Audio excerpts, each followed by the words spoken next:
I am ready to punch my enemies in the nose. Now, not because you make him go outside and teach him manners, then let him come in. Now, anong problema mo?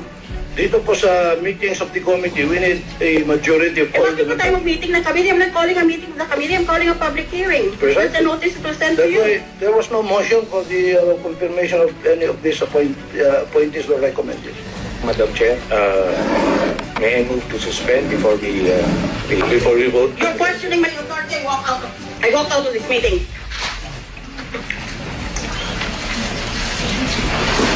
Dapat noon pa yan pag-umpisa. Ngayon, sisirain mo ang procedure na sunodan noon pa. I am facing death in the face. I have told you, death is a very beautiful experience. So I'm no longer pulling my punches. Pag mali, mali. Pag corrupt, corrupt. For all those jerks in government who are my enemies, I repeat, they are the reason why God created the middle finger.